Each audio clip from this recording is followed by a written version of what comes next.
하나님의 말씀을 누가복음 15장 1절 말씀부터 11절 말씀부터 24절 말씀까지 읽겠습니다.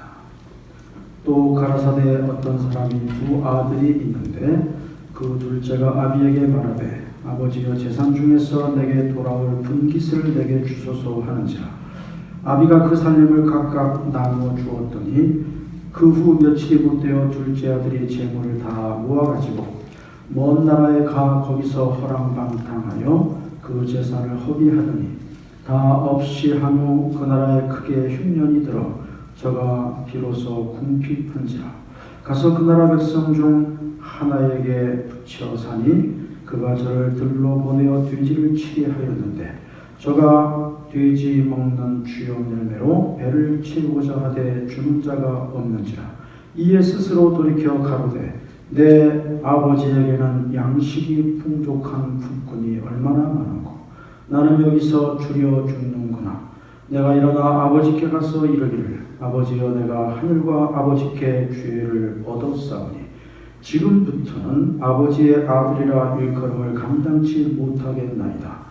나를 품꾼의 하나로 보소서 하리라 하고 이에 일어나서 아버지께로 돌아가니라. 아직도 상거가 먼데 아버지가 저를 보고 측은히 여겨 달려가 목을 안고 입을 맞추니 아들이 가로되 아버지여 내가 하늘과 아버지께 죄를 얻었사오니 지금부터는 아버지의 아들이라 일컬음을 감당치 못하겠나이다 하나 아버지는 종들에게 이르되 제일 좋은 옷을 내어다가 입히고 손에 가락지를 끼우고 발에 신을 신기라. 그리고 살찐 송아지를 끌어다가 잡으라. 우리가 먹고 즐기자.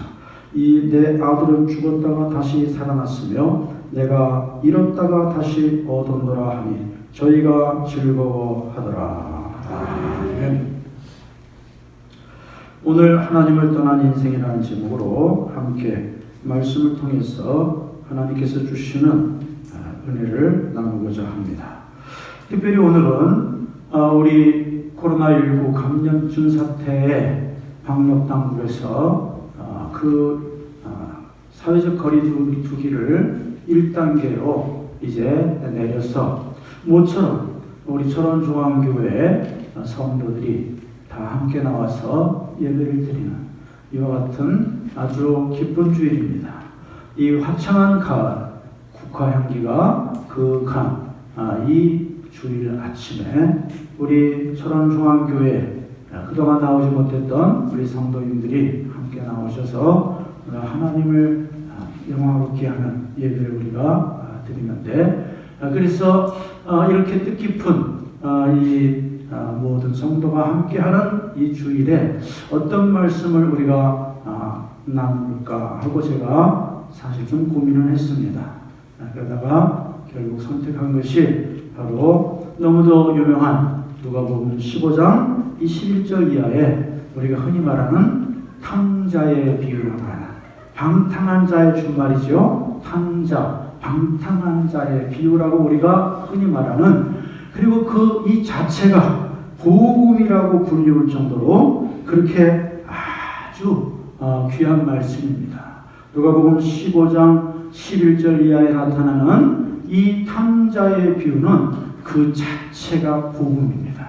왜냐하면 이 탕자의 비유의 내용을 통해서 하나님께서는 범죄하고 타락해서 잃어버려진 하나님을 잃어버린 그리고 하나님 편에서는 잃어버려진 그렇다고 하나님 능력이 없어서 못 찾으신다는 게 아니라 공의로우신 하나님 앞에 범죄하고 타락했기 때문에 하나님 곁에 둘 수가 없는 하나님 곁에 가까이 올 수가 없는 그러한 잃어버린 이러한 죄인들 잃어버린 인생들을 하나님께서 어떠한 사랑으로 그들을 다시 하나님의 자녀로 삼아주시는가를 이 예수님께서 말씀하신 탕자의 비유만큼 적절한 이와 같은 복음이 없다는 거죠.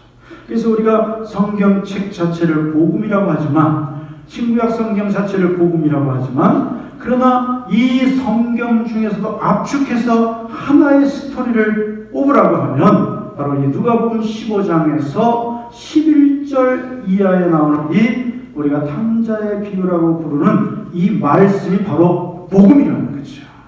이 누가복음 15장 11절에서 24절 그 다음에는 형에 대한 이야기도 나오지만 하여튼 오늘 이 본문이 바로 복음이라는 거예요. 이건 단순한 예수님의 교훈이 아니라는 거죠. 예수님의 모든 교훈, 예수님의 모든 비유를 통한 교훈은 도덕적, 이러한 윤리적, 그러한 종교적 이상의 영적인 하늘나라의 이 비밀을 우리에게 쉽게 깨닫게 하시는 이러한 비유인데, 그러한 예수님의 비유들 중에서도 압권이라고 하는 것은 아주 핵심이라는 뜻이죠. 예수님께서 복음서에서 말씀하신 여러 비유들이 있습니다. 그 비유들 중에서도 가장 압권이다, 가장 핵심이다. 뭐가? 바로 이 누가복음 15장 11절 이하에 나오는 이 우리가 탕자의 비유라고 부르는 이 본문이 바로 복음 자체다라고 말하는 것입니다. 그래서 오늘 저는 우리 성도들이 모처럼 다 함께 모여서 예배를 드리는 이 시간에 이 본문을 다시 한번 우리가 살펴보고자 합니다. 여러분, 내용을 우리가 너무도 잘 알잖아요. 어떤 집의 아버지에게 어머니 얘기는 나오지 않아요. 생략된 것 같아요. 어떤 집에 아버지에게 두 아들이 있었는데 그 중에 웬일인지 작은 아들이 자꾸 때를 씁니다. 아버지에게. 자기 몫에 아버지가 자기에게 물려줄, 아버지가 돌아가시면 자기가 받게 될 자기 몫의 유산을 미리 달라는 거예요. 사실 불효죠. 왜냐하면 아버지가 아직 살아계시는데, 돌아가시지도 않았는데, 무엇보다도 아버지 살아생전의 자식이라면 그 부모 슬하에 있어야 되는데, 이 둘째 아들의 계획에는 아버지의 그 재산 중에 내 몫을 미리 받아가지고 나는 이 집을 떠나서 좀 먼 나라의 다른 데 가서 한번 살아보겠다. 그리고 우리 아버지가 부자니까, 이 아버지는 가난한 집이나 중산층이 아니고 내용을 보면 부자입니다. 부자. 종들도 많고 짐승도 많은 것 같아요. 가축들. 자, 그러니까 자기 몫의 그 유산을 미리 받으면 적지 않은 거액인데 그걸 가지고 먼 나라에 가서 한번 내 마음대로 살아보겠다라고 하는 자기 나름대로의 계획을 가지고 있었어요. 근데 사실은 그것은 불효한 거죠. 지금의 관점에서 젊은이들이 볼 때는 그럴 수도 있지라고 할지 모르지만, 이 복음서가 기록된 예수님께서 이 비유를 말씀하신 지금부터 약 2000년 전의 시대상과 관습으로 보면 불효입니다. 왜냐하면 부모님 슬하에 아직 있어야 돼.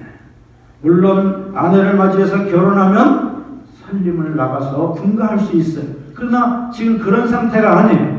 아직까지는 결혼할 연령이 아닌 것 같고, 그러므로 아직까지는 부모 슬하에 있어요. 그리고 부모님이 이제 점점 연세가 들어가시니까 부모님을 도와서 형과 함께 그 가정을 이제 이끌어가는 그런 역할을 해야 되는 아들이라는 거예요. 그런데 이 아들, 작은 아들의 머릿속에는 내가 이 집에서 이렇게 있을 수 없다, 답답하다, 나는 그냥 내 몫의 유산을 어떻게 쓰든지 받아가지고 좀 말로만 듣던 먼 나라에 가서 내가 원하는 삶을 살아야 되겠다. 그 원하는 삶이라고 하는 것은 사실은 바람직스러운 삶은 아니었겠죠. 결과를 보면 나타나지만 건전한 삶은 아니었겠죠. 가서 정말 허랑방탕했다고 하는 것은 그야말로 막 돈을 물 쓰듯이 쓰면서 그냥 향락과 쾌락에 이 삶을 살 계획을 했다는 거지. 너무너무 좋으니까 아버지가 할 수 없이 그 작은 아들에게 재산을 띄워줍니다. 자식이 이기는 부모 없다고 어쨌든 자기 몫의 재산을 미리 받은 작은 아들이 먼 나라로 바로 갔습니다. 먼 나라로. 자, 이 배경은 이스라엘 나라니까 이스라엘 나라의 이 아래쪽으로 가면 이 이집트하고 아프리카와 이 연결되어 있는 아프리카 북동쪽에 이집트하고 연결이 되죠. 그 다음에 이 이스라엘 나라의 위쪽으로 가면 레바논과 시리아로 연결이 됩니다. 그리고 이스라엘 나라의 동쪽으로 가면 요르단으로 연결됩니다. 그리고 이스라엘의 서해 해안가는 지중해인데 거기서 배를 타고 그 지중해를 건너가면 지금의 터키 또는 그리스, 더 멀리 가면 저 이탈리아까지 갈 수 있어. 어디로 갔는지 모르겠어. 근데 하여튼 먼 나라로 갔어. 자기 원하는 대로. 그래서 거기에 가가지고 이 작은 아들이 어떻게 살았습니까? 오늘 읽은 성경 본문에 보니까 13절에 그 후 며칠이 못되어 둘째 아들이 재물을 다 모아가지고 먼 나라에 가 거기서 허랑방탕했다 그랬어. 그 재산을 허비하더니 이 작은 아들은 정말 돈이 수중에 있으니까 모든 것을 했을 거야 아마. 좋은 것보다는 좋지 않은 그러한 일들을 했을 거예요. 허랑방탕했어. 그럼 돈을 물 쓰듯이 하다가 결국은 그 재산이 다 없어졌어요. 14절에 보니까 다 없이 한후 13절에서 14절 사이에는 아마 몇 달이든지 몇 년이든지 그 시간이 있었겠죠. 그 돈이 다 없어질 정도로 이 향락과 쾌락과 그리고 호랑방탕한 삶을 살았을 테니까 다 결국은 다 없이 한후 그 나라에 크게 흉년이 들어 저가 비로소 궁핍한지라 그랬어. 자, 수중에 많았던 돈은 다 허랑방탕하다가 다 없어졌습니다. 몇 달 걸렸는지 몇 년 걸렸는지 모르지만 결국은 다 수중에 돈 한 푼이 없어졌어. 근데 자기가 가서 그 살고 있던 그 나라에 큰 흉년이 됐어. 여러분 지금은요 21세기라 땅에서 얻는 그러한 논농사나 밭농사나 또는 과일농사, 동남아 쪽이라면 과일농사도 많이 짓잖아요. 야자 열매인 팜 그 농장도 동남아시아에 가면 어마어마하죠. 그것도 다 사실 과일농사죠. 팜을 수확해서 그 팜을 압착해서 거기에서 팜유를 얻어가지고 전 세계로 수출합니다. 근데 하여튼 지금은 21세기니까 혹시 가뭄이 들고 흉년이 들었다 할지라도 사람들의 삶에 크게 휘청거리진 않습니다. 그렇잖아요.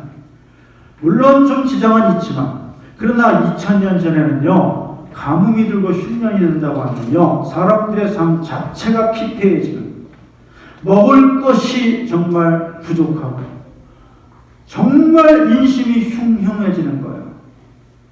광에서 인심 난다고 먹을 것이 다 부족하니까 아주 분위기가 흉흉한 거예요. 그러니까 돈도 다 떨어진 이 작은 아들 거기에서 이제 큰 흉년이 그 나라에 들었다고 했잖아요. 그러니까 궁핍해졌다는 거예요.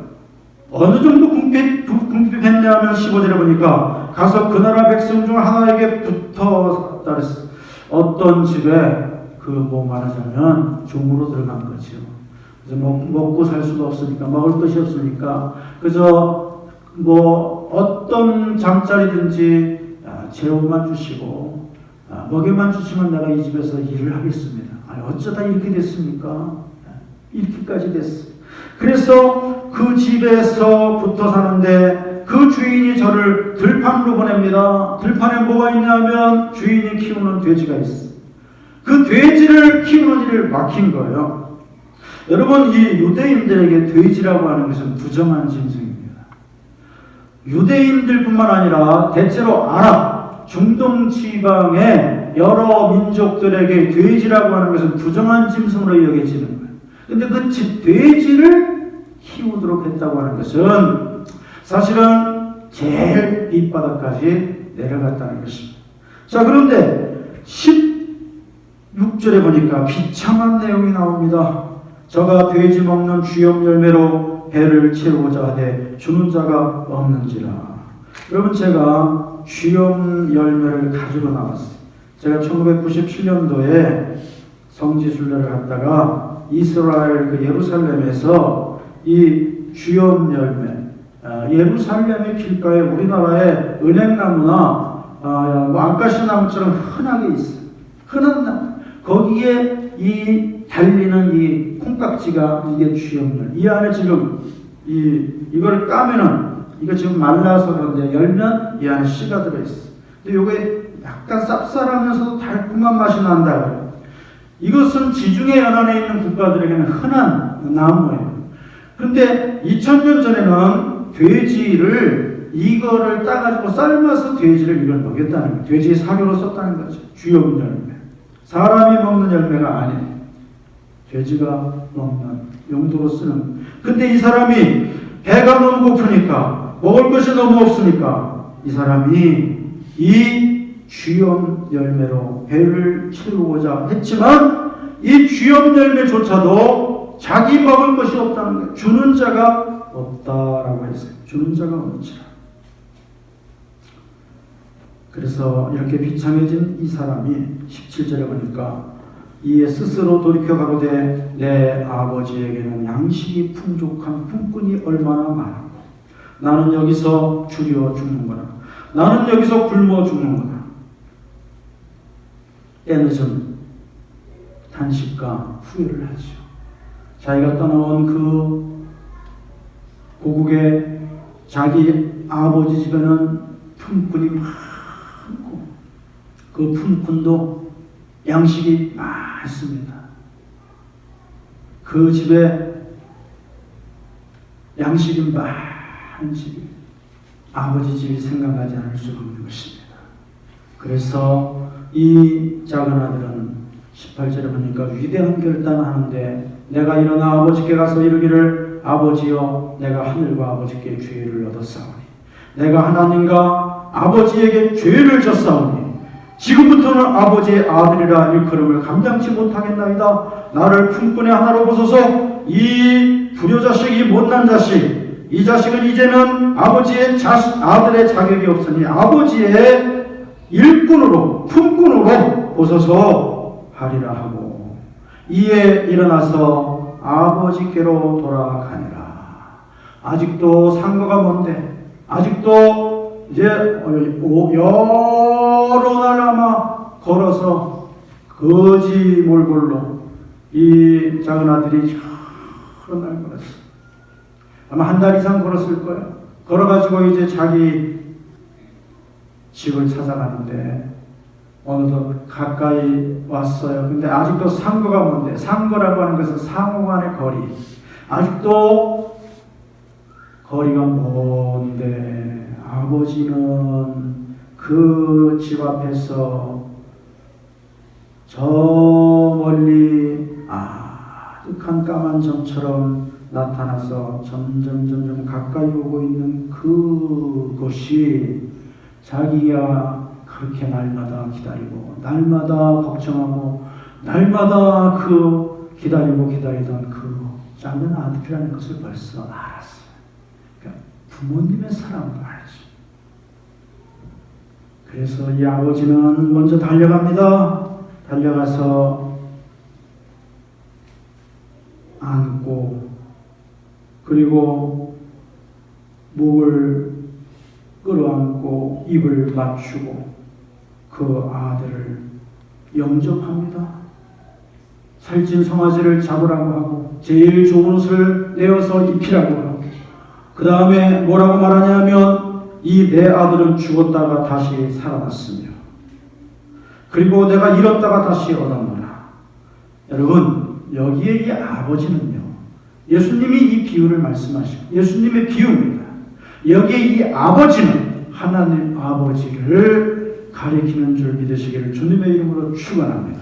할렐루야. 이 비유는 단순히 도덕적, 윤리적, 종교적인 비유가 아니라 이 비유가 복음이라고 그 자체를 복음이라고 말하는 것은 예수님의 이 비유에서 이 아버지는 그 못난 자식이 집을 나간 다음 날부터 매일 비가 오나 눈이 오나 바람이 부나 햇볕이 뜨거우나 매일 그 늙은 아버지가 자기 집 앞에 가서 이 자식이 오늘 돌아오나 오늘은 돌아오겠지 언제 돌아오나 날마다 이 아버지는 그 자식을 기다려 아버지의 사랑. 이 아버지는요 하나님 아버지인 줄 믿습니다. 할렐루야.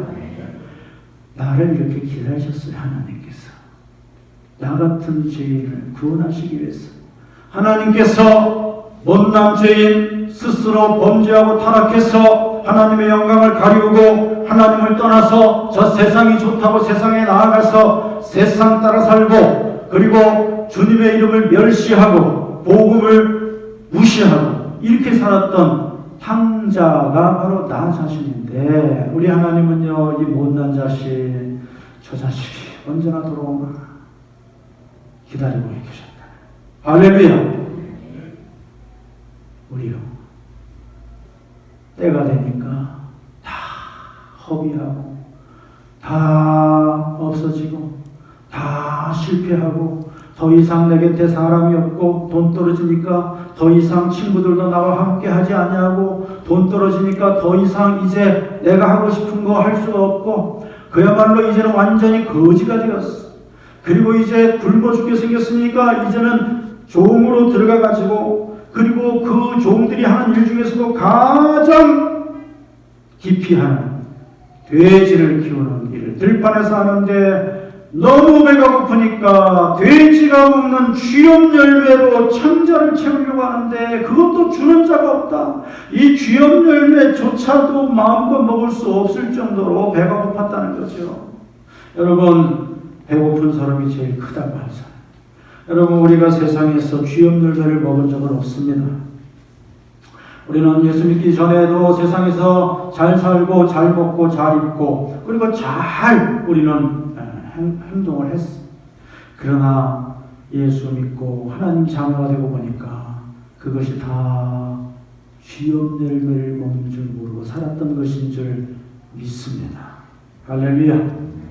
여러분, 만약에 이 탕자가, 이 작은 아들이 오늘 예수님의 이 비유의 스토리처럼 망하지 않고, 이 작은 아들이 아버지에게 미리 받은 그 거액의 유산을 가지고 먼 나라에 가서 자기 하고 싶은 대로 막 쾌락과 향락과 그냥 하고 싶은 대로 막 하는데, 어쩌다 보니까 돈이 또 생기고 더 불어나고, 그래서 예수님의 이 스토리처럼 되지 않고 이 작은 아들이 먼 나라에서, 그 나라에서 더 많은 재산을 가지고 더 아주 큰 소리 치면서 하고 싶은 대로 그렇게 살았다고 하면, 그러면은 어땠을까요? 여러분, 그러면은 이렇게 쓴맛을 보지 않는 것일까요? 아닙니다, 여러분. 만약에 그런 스토리로 되었다고 하면 더 큰 쓴맛을 보는 거예요. 그렇죠? 돈이 더 많고 돈이 더 불어나고, 그래서 세상 무서운 줄 모르고 아버지 어머니 생각 집 생각 다 끝까지 하지 않고, 내가 이 돈이 있으니까 이 돈 가지고 막 사람을 무시하고 자기 하고 싶어. 사람이 돈이 생기면요, 다는 아니에요. 근데 90% 이상의 사람이 돈 생기면 못된 짓 한다 그래요. 돈 생기면 쓸데없는 짓, 못된 짓, 나쁜 짓 한다는 거예요. 그러니까 이 스토리대로 되지 않고, 만약에 이 작은 아들이 만약에 허랑방탕에서 돈이 다 떨어져서 이렇게 돼지 키우는 이 좋은 노릇을 하고, 그 돼지가 먹는 이 쥐염 열매도 없어서 못 먹는 비참한 삶에 떨어지지 않고, 만약에 거기서 잘 됐다고 하면 실패하지 않는 거고, 쓴맛 보지 않는 거고, 망하지 않는 건가요? 아니에요. 그건요, 풍선이 더 커지면 터질 때 소리가 더 큰 것처럼 나중에 더 망하는 거예요. 그동안 아버지 생각 안 하는 거예요. 더. 지금 망했으니까 그래도 아버지 생각하고, 지금 망했으니까 그래도 내가 아버지에게 돌아가야 되겠다. 내가 여기서 이렇게 비참하게 죽느니 내가 아버지에게 돌아가서 내가 하늘과 아버지께 죄를 얻었사오니 나는 더 이상 아버지의 아들이 아닙니다. 아버지의 집에 큰 분의 하나를 보소서라고 내가 이야기를 하더라도 아버지에게 내가 돌아가야 되겠다라고 나름 위대한 결단을 하고 집을 향해서 갔잖아요. 갔어요. 그래서 걷고 또 걷고 또 걷고 굶으면서 걷고 그 쓰라린 그 길을 걷고 걸어서 결국은 아버지 집에 가니까, 아버지가 날마다 문 앞에서 기다리시다가 지평선 너머에 까만 점 같은 것이 저게 심상치 않은데 저거가 내 아들이구나. 그리고 막 달려가가지고 목을 끌어안고 입을 맞추고 말이야, 이 자식아.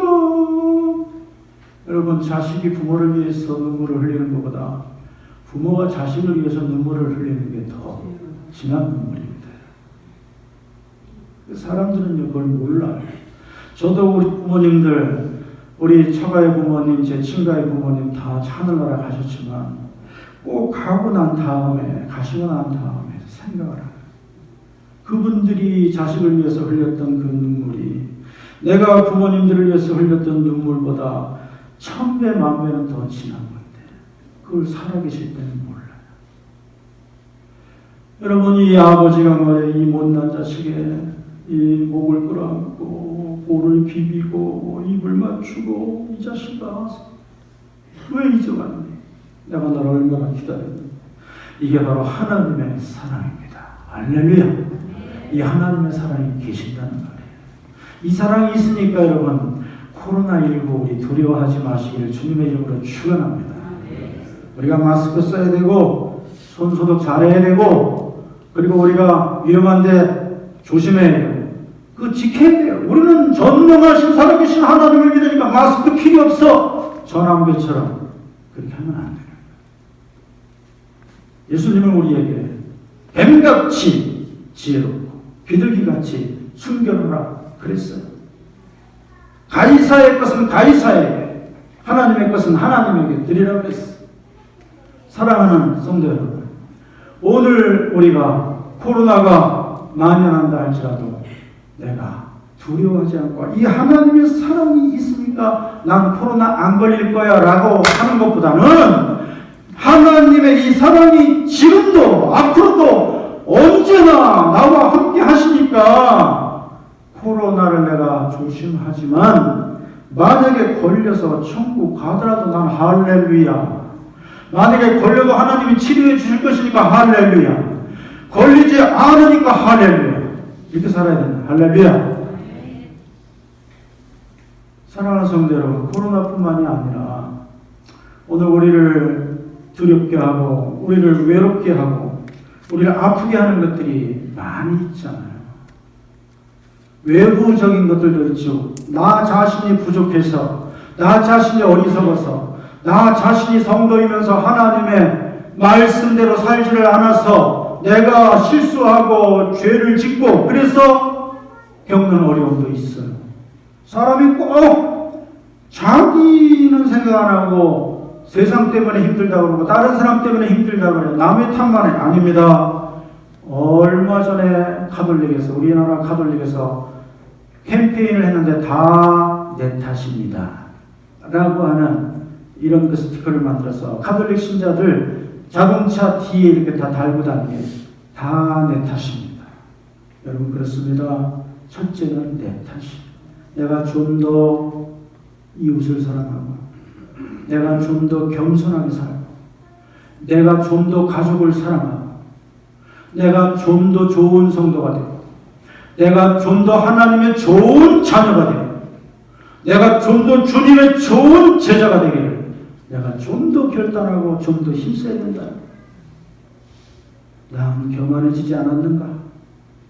나는 너무 지금 방심하고 있지 않는가? 나는 믿는다고 하면서도 너무 내 입맛대로 믿고 있지 않는가? 난 주님을 순종한다고 하면서도 하나님의 뜻에 순종한다고 하면서도 내가 하나님이 되어 있지 않는가? 라고 하는 것을 우리는 좀 더 겸손하게 자기 자신을 돌아보고 그리고 하나님의 말씀 앞에서 하나님의 말씀은 살아 역사하시고 하나님의 뜻은 반드시 그 말씀대로 이루어지는데 이 하나님의 약속과 하나님의 말씀을 내가 정말 기뻐하고 이 말씀을 나의 핏줄보다도 나의 혈관보다도 나의 숨결보다도 이 말씀을 더 내가 존중하고 귀히 여기고 이 말씀을 붙잡고 살아가기를 힘써요. 이와 같은 삶을 우리가 사는 것, 이것이 오늘 많은 어려움과 도전과 위기와 아픔과 외로움 속에서 우리가 하나님의 사랑을 잊어버리지 않아 그 하나님의 사랑을 늘 확신하면서 살아가는 모습이 될 줄로 믿습니다. 그리고 오늘 마지막으로 말씀드리고 싶은 것은 우리는 귀염 열매로 살아서는 안 되겠다는 것이. 사랑하는 성도 여러분, 오늘 본문 말씀 가운데 보면 아까도 말씀드렸지만 저가 돼지 먹는 주염 열매로 배를 채우고자 하되 주는 자가 없다 그랬어. 16절에 돼지 먹는 주염 열매로 배를 채워야 될 정도로 정말 비참한 인생이 되었어. 그나마도 주는 자가 없어서 못 먹는, 이것도 없어서 못 먹는 이와 같은 비참한 인생이 돼. 그 근본 원인은 뭐예요? 아버지를 떠났기 때문에, 아버지 집을 나왔기 때문에. 오늘 우리가 이 땅에서 주염 열매를 먹는 것 같은 이와 같은 아픔과 어려움이 있다면 혹시나 내가 아버지를 떠나 있지는 않은가, 내가 하나님의 집을 떠나 있지는 않는가, 내가 아버지의 뜻을 떠나 있지는 않는가를 생각해요. 그리고 이 주염 열매와 같은 세상 것에 내가 몰두하고 있지는 않는가, 이 주염 열매와 같은 세상 것에 내가 빠져 있지는 않는가 라고 하는 것을 우리는 돌아보아야 할 필요가 있다라고 하는 사실입니다. 여러분, 주염 열매는 나름대로 요긴한 것입니다. 왜냐하면 이것은 그 당시 돼지를 비롯한 가축의 사료였기 때문입니다. 쓸데없는 건 아니에요. 나름대로 요긴했어. 그러나 이것이 사람이 먹을 이와 같은 식물은 아니에요. 마찬가지입니다. 오늘 이 땅을 살아가는 우리 성도들에게 돈과 재물과 세상의 여러 가지 가치들이 나름대로 필요한 것입니다. 그것이 필요 없다라고 말해서는 안 됩니다. 왜냐하면 하나님께서 우리에게 그것은 주신 것이기 때문에, 죄 빼고는 다 우리에게 하나님이 필요한 것으로 주신 것이, 옷도 집도 먹는 식물도 그리고 여러 가지 일을 할 수 있는 이 돈과 물질 재물도 다 나름대로 필요한, 나름대로 가치가 있는, 그러나 그것이 영원한 것은 아니라는 거예요. 성도의 식물은 아니라고 하는 사실입니다. 그런데 오늘 우리 성도가 그것을 식물처럼 여기고 이 세상의 돈과 재물과 이 세상의 가치들이 바로 이 우리의 진정한 소유인 것처럼 살아가면 그것은 아버지의 집을 스스로 떠나서, 아버지의 사랑을 스스로 떠나서 결국 저 하고 싶은 대로 마음껏 살았지만 그러나 얼마 가지 아니하여서 그 종이 되고, 종 중에서도 돼지를 키우는 가장 비참한 종이 되고, 그 배고픔을 참지 못해서 돼지가 먹는 주염 열매를 먹으려고 했지만 이것도 없어서 못 먹는 이런 비참한 모습이 되는 것과 같은, 오늘 우리 성도는 이 세상을 살아가면서 우리 성도가 재물도 필요하고 물질도 필요하고 그리고 옷도 필요하고 집도 필요하고 일터도 필요하고 여러 가지 세상의 가치가 필요합니다. 그러나 그 주염 열매가 성도의 양식인 것처럼 살아서는 안 된다고 하는 거예요. 오늘 우리 성도는 하나님의 말씀이, 그리고 하나님의 그 영원한 변함없는 사랑이 성도의 양식인 줄 믿으시기를 주님의 이름으로 축원합니다. 마태복음 4장 4절에서 우리 주님께서 저 광야에서 사단에게 3가지 시험을 받으실 때, 공생애를 시작하시기 전에 광야에서 40일을 죽이시고 시험하는 자 사탄이 와서 예수님을 시험하는데 가장 극도로 연약한 가운데 있는 거죠. 40일을 죽이셨습니까? 왜? 예수님이 하나님의 아들이시지만 인성과 신성을 가지셨어요. 그래서 인성은 우리와 똑같이 이 식사를 하셔야 된다는 거예요. 또 잠을 주무셔야 된다는 거예요. 또 추위를 느끼고 더위를 느끼고, 이것이 완전한 인성을 가지신 주님의 모습. 왜 예수님이 하나님의 아들 거룩하신 분인데 인성이 필요했는가? 그것은 십자가에서 우리를 위한 제물이 되기 위해서 인간의 인성을 가지고 오신 것.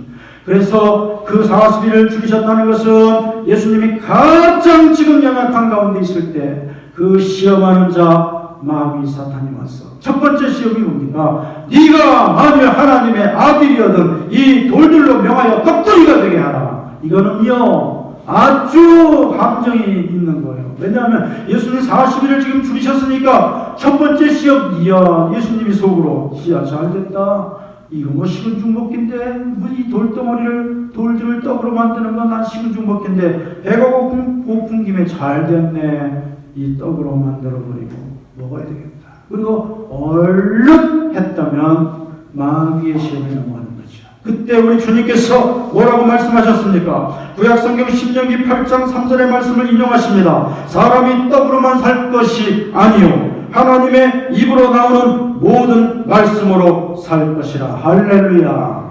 따라하시겠습니다. 사람이 떡으로만 살 것이 아니요 하나님의 입으로 나오는 모든 말씀으로 살 것이라. 사랑하는 성도 여러분, 우리는 세상의 물질과 세상의 재물, 세상의 여러 가지 소유와 세상의 여러 가지 가치들이 필요 없다라고 부정하는 건 아닙니다. 그러나 그것이 우리의 진정한 목표, 그것이 우리의 진정한 소유, 그것이 우리의 진정한 가치는 아니라는 그것들은 우리에게 귀한 열매가 될 수가 있어요. 오늘 우리 성도들은 하나님의 살아계신 말씀, 하나님의 진리의 말씀, 생명을 주시는 하나님의 말씀, 하나님의 이 계시의 말씀이 우리의 진정한 양식인 줄 믿고 사시기를 주님의 이름으로 축원합니다. 이스라엘 백성들이 하나님의 능력으로 출애굽해서 약속의 땅인 가나안을 향해서 광야 40년 생활을 할 때 하나님께서 그 이스라엘 백성들을 긍휼히 여기셔서 하늘 양식 만나가 새벽마다 땅에 침에 떨어지게 하셔서 그 만나를 40년간 먹게 하셨어요. 하나님 주시는 그 만나가 없었다면 60만 명이 넘는 그 수많은 이스라엘 백성들이 그 광야를 지나가면서 그들이 무엇을 먹고 살았겠어요? 광야에서 다 죽었어요. 그랬는데 육신의 그 일용할 양식으로 하나님이 날마다 새벽에 그 하늘 양식으로 만나를 내려주셔서 40년간 먹었는데 이스라엘 백성들은 하나님의 약속의 말씀, 하나님의 그 입으로 명령하시는 그 말씀은 무시했어, 거역했어. 그 결과가 어떻게 됐어? 육신의 양식은 먹었지만 그들은 광야에서 다 죽었어. 1세대들은 여호수아와 갈렙을 빼고 광야에서 다 약속의 땅에 들어가지 못했어.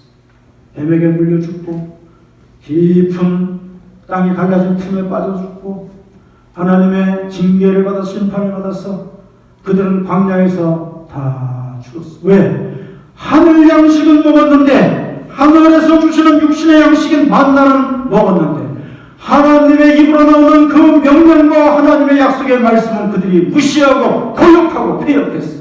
그래서 그들은 약속의 땅에 들어가지 못하고 광야에서 다 죽었어. 광야에서 태어난 이 세대가 여호수아의 인도를 따라서 약속의 땅에 들어갔어. 무엇을 시사하는 것입니까? 오늘 우리가 이 땅을 살아가면서 하나님이 주시는 모든 공급하시는 것으로 살아갑니다. 그런데 우리가 그것만 먹고 하나님의 말씀을 우리가 잊어버리고, 하나님의 말씀은 단순히 종교적인 명령, 하나님의 말씀은 단순히 성경에 기록된 내용, 하나님의 말씀은 그냥 예배 때 우리가 한번 듣는 이야기로 치부하는 삶을 살면 우리도 광야의 이스라엘 백성들과 똑같다는 거예요. 만나는 먹는데 하나님의 말씀은 먹지 않아요. 도외식, 무시, 틈만 나면 원망과 불평, 약속의 땅을 향해서 가라는 하나님의 그 약속의 말씀, 그들의 조상인 아브라함과 약속하신 그 가나안 땅 적각 뿌리 흐르는 가나안 목지, 그 땅을 향해서 가라는 그 명령을 그들은 무시했어.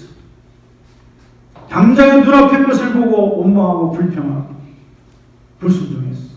오늘 저와 여러분들이 이 어려운 세상을 살아갈 때 우리는 오늘 이 하나님의 사랑이 나를 붙잡고 계심을 확신하면서, 우리가 자칫 잘못하면 이 땅의 것들을 이 탕자가 먹었던 이 귀염 열매같이 부끄러운 것들인 줄 모르고 우리가 그거 붙잡기 위해서 살다가 정작 아버지의 사랑과 아버지 하나님의 사랑과 그 말씀을 우리가 잊어버리고 사는 이러한 부끄러운 모습이 되지 아니하도록 오늘 말씀을 통해서 저와 여러분에게 주시는 하나님의 계명과 교훈과 뜻을 우리는 반드시 기억하는 삶을 살게 되기를 주님의 이름으로 축원합니다.